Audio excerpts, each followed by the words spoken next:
Today we talking about Disney Channel, bruh. We all grew up on Disney Channel, Disney XD, Nickelodeon. Today we got the death of Disney Channel pop stars. Now, growing up, Disney had us in a chokehold. We had Cheetah Girls, Hannah Montana, Selena Gomez. All of these girls had the ability to make a fire show. I'm talking about a show that'll have you going home watching them every single day, as well as a music career, all through the hands of Disney. You actually had to be there to understand it. Let's find out why this era came to an end. The Disney Channel Popstar is unfortunately for sentimental reasons, and in many cases, fortunately for ethical reasons, practically extinct present day. Dang. Unpredictability of social media and living in a world that values content over the machine, it makes using a launching pad such as Disney Channel obsolete in today's society, and even unfavorable for many young artists who want to freely express themselves with more rigid and honest topics. I ain't gonna lie, I view like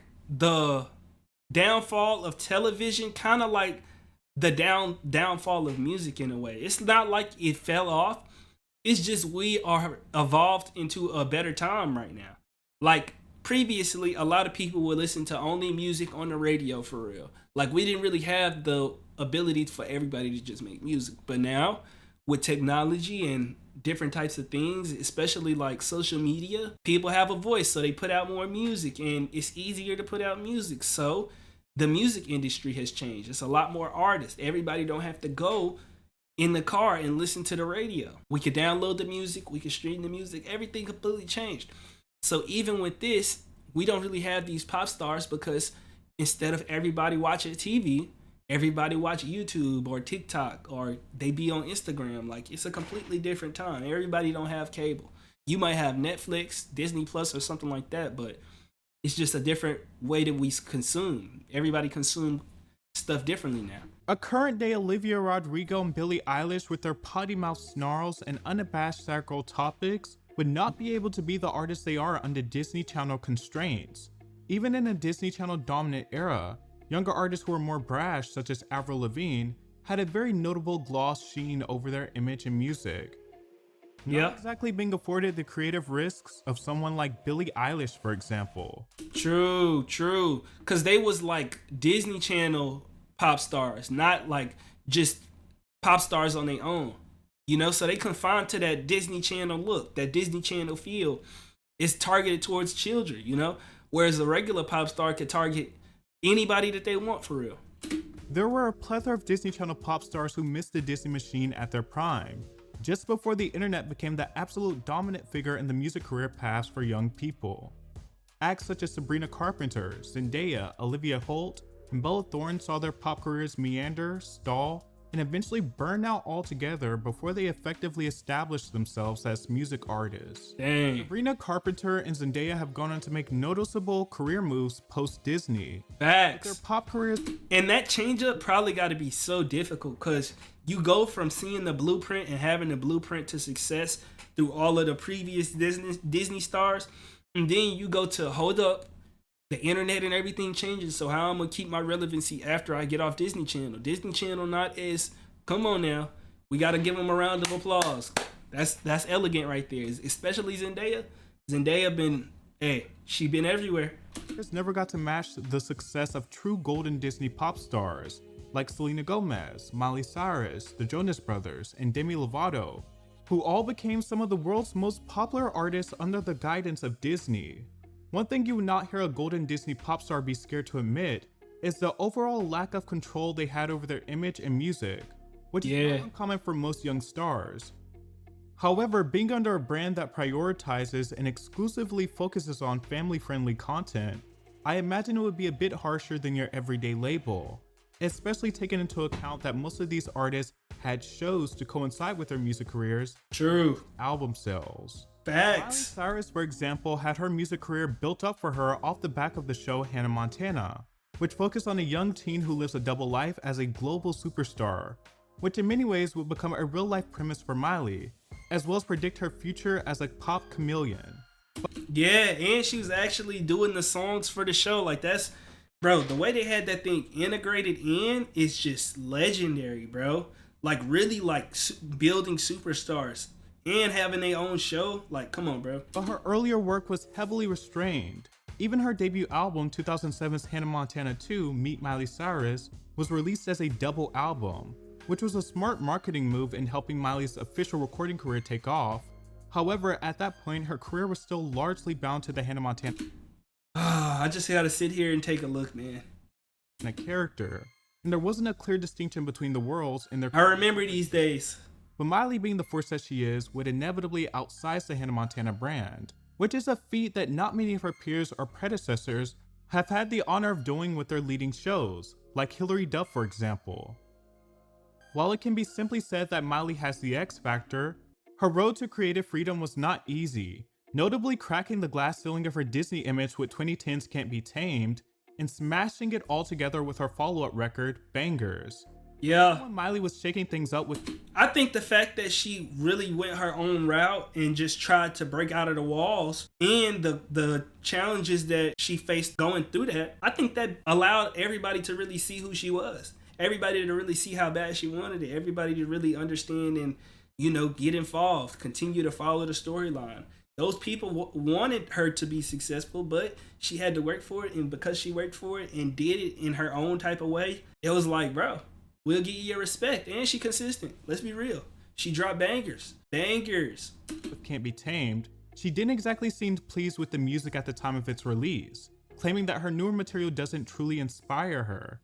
And she worried that she would be blending in with everyone else and expressed her desire to take a hiatus after the album so she could focus on music that she really likes.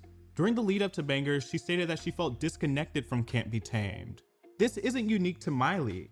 Selena Gomez famously discounts her entire recording career under Hollywood Records, referring to her album Revival as her true debut album, and her following album Rare as SG2, aka Selena Gomez's second album. Even though she officially went Hey, I ain't gonna lie, bangers. Solo in 2013 with her album Stars Dance, and prior to that had 3 albums with her group, Selena Gomez and The Scene. She even trashed I don't remember that. Get It, and said it sounded like a Rihanna reject, and it in fact was. Demi Lovato, on the other hand, sought to reimagine many of her Disney-era hits with rockier arrangements in order to align with her heavier image on 2023's Revamped.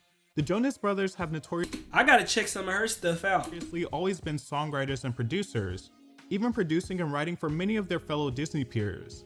But it wasn't until much later. Yeah, they was legendary. Their foot into adult pop. Bro, Camp Rock was like, bro, couldn't get rid of the Jonas Brothers, bro. Like, every time you hear them, it's like, bro, we know it's about to be a banger. The Jonas Brothers in it? Come on, bro. Like, let's be real. If the Jonas Brothers was in it, you was watching it, bro. Why does this tie look like it's on the shirt, though? It don't look like that's a real tie. Fellow Disney peers. But it wasn't until much later that they got to dip their foot into adult pop. Hilary Duff, a trailblazer for Disney, arrived at the right exact moment with 2003's Metamorphosis, helping set the standard for the Disney singer model. But what followed was a wildly inconsistent recording career with perplexing output. But she finally took the reins over her music career in 2008 with Dignity, co-writing every song and setting the stage for a moodier, darker pop sound. Not many, if any, Disney pop stars had a smooth transition into adult topics in their music. Facts. The image that was made for them most times wouldn't allow it. The thing that I will say, I love that a lot of these people can see the way that things change because it gives you a different perspective and lets you know that it is possible if you want to do it. It's just really, really rough, And with JoJo Siwa, she got to figure it out. She's going to figure it out eventually. If she continues to stay consistent, she going to make it eventually. That's how I think. She got enough eyes. She got enough people who could talk about her. And that's the thing that I did see with this recent controversy. Even what they saying that she taking the Miley Cyrus. Even if they say all of that stuff. If she stay consistent, I promise y'all, she going to be just as big as these other people. Only setting them up for drastic and off-shocking transformations. The Disney Channel model was very reminiscent of Sharon Studios, that had a monopoly over teen pop in the 90s. The creative team behind acts like Britney Spears, NSYNC, Backstreet Boys, and Westlife. Sharon would often have songs ready to go, entirely written and produced, with session singers. So all their artists had to do was record vocals and go. Martin and his team worked more like a band that alternated singers, and it was the creative process behind albums like Britney Spears' Oops, I Did It Again. a method often reflected in a lot of the creative process for music in the golden age of Disney. Bro, I've never heard anything about this. This is really deep. I think we now live in an age where we can see the various amounts of interesting stuff teens can make if they are given their autonomy. But every case is unique. Historically, many young stars have sidestepped generic tween pop and came out as winners, such as Fiona Apple, for example. But ultimately, that isn't the path for everyone, and some young stars need guidance. I'd even go as far to say that some stars had better music, and a more focused, if albeit sometimes stale image than they do as adult stars with full creative control. For example, I like Selena Gomez in The Scene, early Demi Lovato, or even early Avril Lavigne songs. Although she's not a Disney Channel alumni, she lives within the same world, just a little edgier. Better than anything any of them have released as full-fledged adults with creative control. Okay. It might be manufactured, but it does make... Yeah, I think because it was manufactured into our head, it's just like whenever, like, somebody making a new song, DDG do a really good job at it. I ain't gonna lie. I hate to spoil it for DDG, but DDG got the marketing thing understood. If he gonna drop a song, he gonna put the song everywhere in his YouTube videos. He gonna put them on all his TikToks. Every time you see DDG, he gonna be having his new song somewhere in the video, somewhere. Like, he gonna promote it. And it's like, you got to put it in people's face so that they could choose it. The more you put it in people's face, the more people go choose it. Simple. It's putting that temptation. It's dingle it in front of their eyes until they click it. And whenever we used to listen to these Disney stars, every single time you turn on Disney Channel to watch their show, every time you get on there, you hearing the song. They might play it in between shows. They might play it in the show. They might do a whole episode dedicated to the song. Come on now, like, they gonna let you hear it and you go keep hearing it. manufactured. And they gonna be legendary. That's not to say these artists don't deserve creative control, because every artist deserves that right. But I think it shows that being manufactured isn't always inherently the worst thing for an artist, especially when they are starting out. But it doesn't always make way for a smooth transition.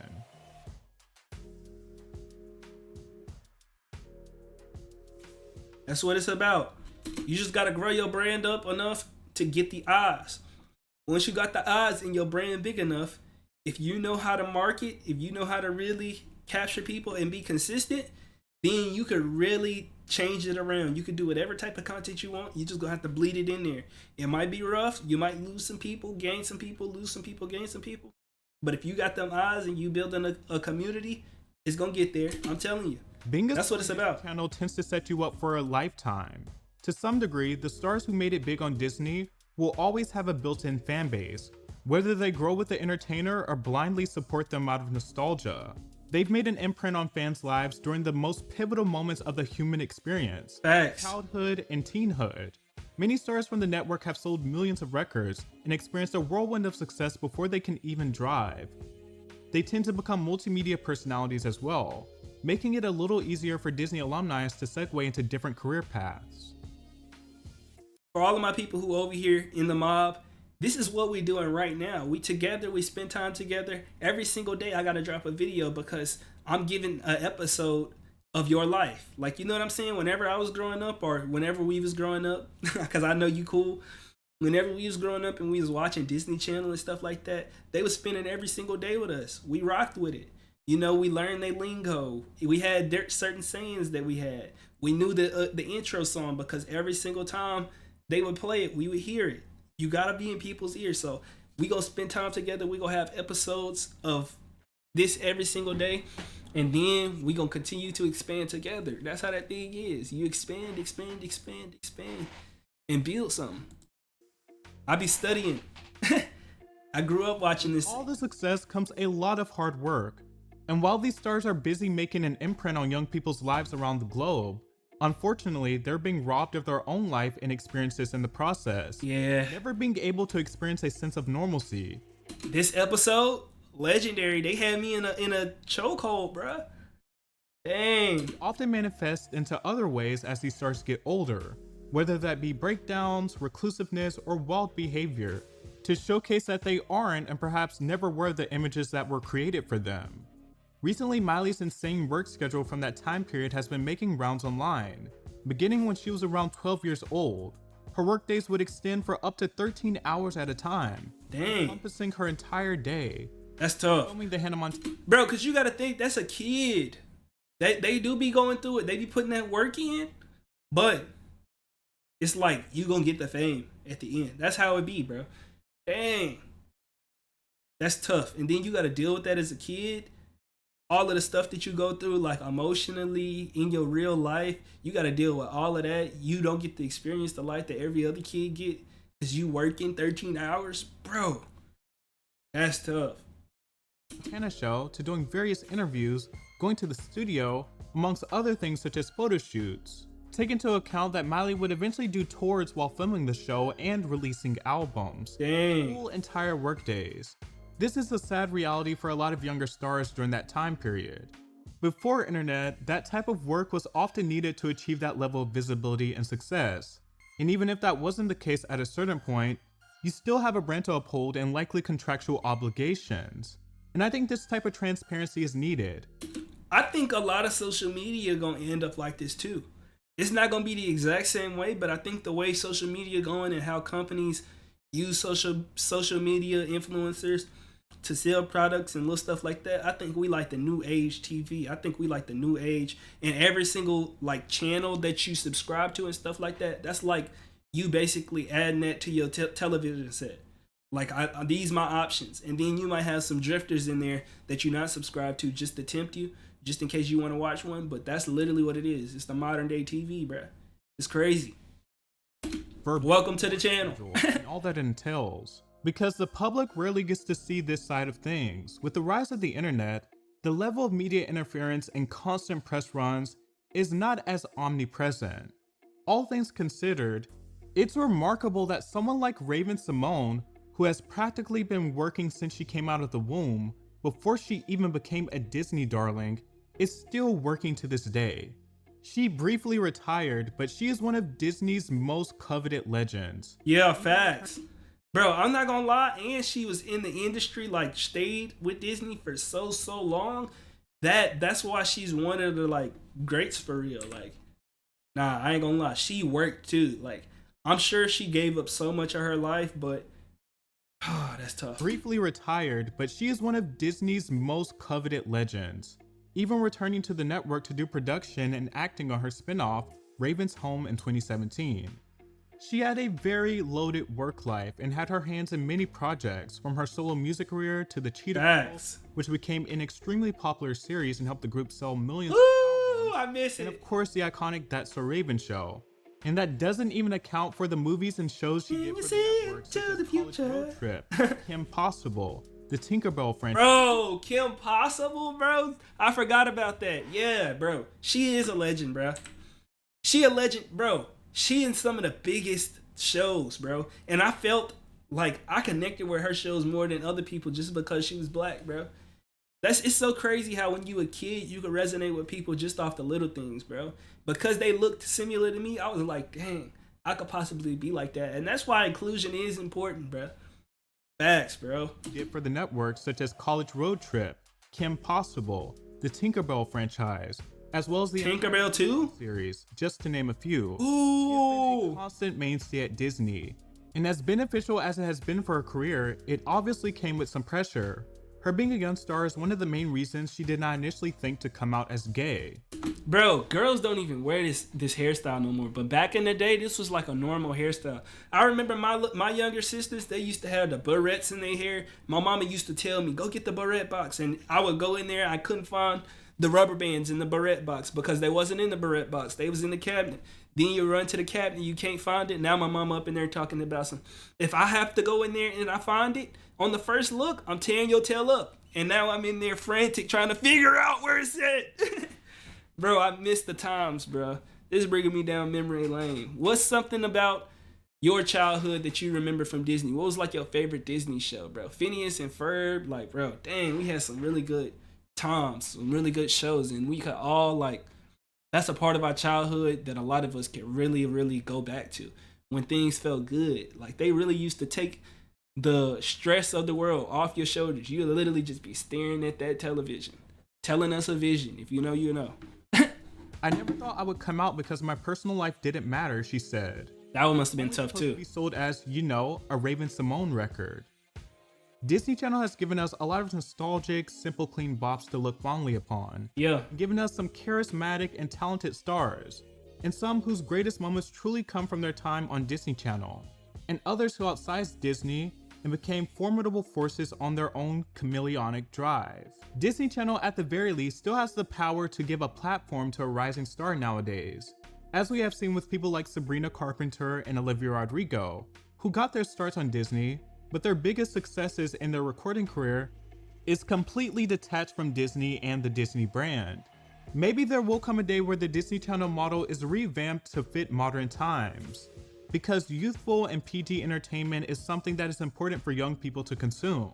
Facts. I honestly, the reason I watched this video and something that I see is the impact that Disney had on my life and the impact that K-pop has on a lot of younger people's life, because as a kid right now, especially in America, it's not really many like childhood things that you could hold on to when you a preteen. Like whenever you in that area before you in high school, and like, you know what I'm saying? You might get on YouTube and enjoy that, but I feel like if you want to think of something like over the top is like something is over the top is Disney, I would say it's K-pop. But the only difference is they focus a little bit more on the music, and I can respect that. I feel like music is one of those cool things. The only thing they really don't have is the shows, but they still like they do full performances whenever they go out there, so they add that to it. A lot of the artists over here don't actually dance and stuff like that. And then on top of that, they'll be dropping like different types of content. They have like the funny moments that people make of them. Like they got their own little ecosystem, and I feel like a lot of the kids get along with that. And they try not to be too vulgar and all of that stuff. Just like how with the Disney stars, they wouldn't do that. And then as they get older and do solo careers, some of them might do a little bit more. You know, they might get a little bit more, you know, adult, if that makes any sense. So it's just like I feel like they the closest thing to Disney Channel, and I love it. I love it. So I love to make this content over here. It's so fun, and I love to be a part of this ecosystem. But unfortunately, I'm gonna have to shake things up and be a pioneer in this space. I want to lead this space into a new era, and y'all go see as we grow together. That's why I say stay tuned in to this YouTube channel or this channel on your TV, because we gonna continue to keep working. I'm gonna continue to improve, and hey, it's gonna be beautiful. But with the way that times have changed, it seems unlikely that this form of Disney Channel pop star, with the selling power of someone like Miley Cyrus, and longevity of someone like Raven-Symoné, and visibility of someone like Selena Gomez and Demi Lovato, etc., will ever be replicated again by the network. And maybe it's genuinely for the best. Doesn't mean we can't have a fondness for all those young, defining moments. Bro, this was a good video. If y'all want to check out the original creator, links gonna be down in the description. Like I say, let me know your favorite moment from your childhood, your favorite show, or just a moment that you used to remember from your childhood. That would be very interesting to go through the comments and see that. I hope you guys enjoyed. If you did, hit the like button, subscribe, and I'm out. Peace and love always.